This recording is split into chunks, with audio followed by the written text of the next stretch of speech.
Pernah kepikiran nggak sih gimana sebuah buku kuno seperti Alkitab bisa ada? Ini bukan sekedar kumpulan tulisan biasa loh. Buat sebagian orang, ini tuh kayak teka-teki sastra raksasa. Nah, hari ini kita akan coba bedah argumen-argumen yang bilang kalau buku ini asalnya dari Tuhan. Oke, kita langsung aja ke pertanyaan utamanya. Gimana caranya sebuah buku yang ditulis oleh sekitar 40 orang berbeda dalam rentang waktu 1.500 tahun bisa nyambung jadi satu cerita yang utuh? Nah, ini dia teka-teki yang mau kita jelajahi. Oke, argumen pertama yang diajukan sumber ini adalah klaim dari Alkitab itu sendiri. Buku ini dari awal sampai akhir secara konsisten bilang satu hal. Pesan di dalamnya itu bukan dari manusia, tapi langsung dari Tuhan. Coba bayangin deh, frasa kayak demikianlah firman Tuhan itu muncul sekitar 3.800 kali hanya di Perjanjian Lama. Ini bukan klaim yang sambil lalu ya. Ini adalah penegasan yang diulang-ulang ribuan kali untuk membangun otoritasnya. Dan klaim ini nggak berhenti di situ, tapi lanjut terus sampai ke Perjanjian Baru. Contohnya, Rasul Paulus, salah satu penulis terpenting, dengan jelas bilang kalau yang dia tulis itu bukan opininya, tapi perintah langsung dari Tuhan. Ini menunjukkan ada benang merah klaim yang konsisten dari awal sampai akhir. Nah, sekarang kita masuk ke argumen kedua yang lebih rumit, yaitu teka-teki kesatuannya.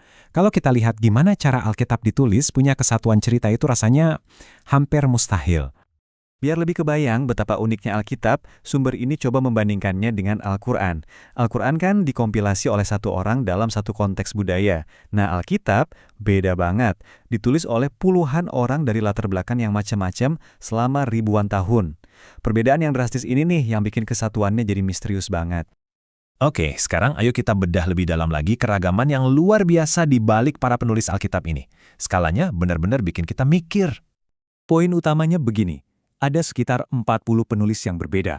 Mereka ini bukan tim penulis atau komite yang rapat bareng ya. Mereka adalah orang-orang yang terpisah oleh jarak dan waktu yang sangat jauh. Profesinya pun, wah, campur aduk banget.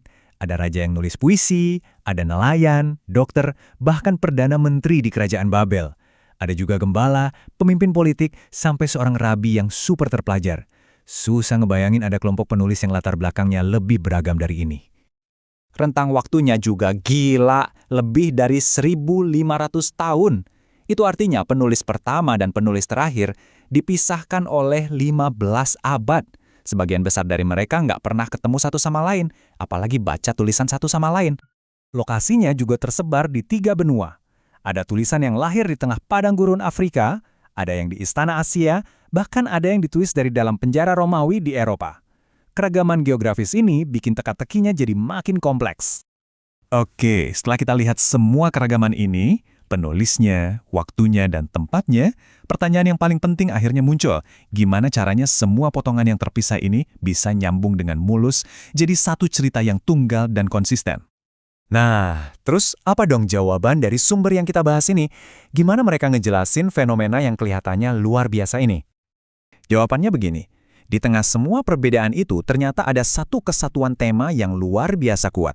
Konsep tentang Tuhan, tentang manusia, dan tentang keselamatan itu diajarkan secara konsisten dari kitab pertama sampai kitab terakhir. Harmoni inilah yang dianggap mustahil terjadi secara kebetulan.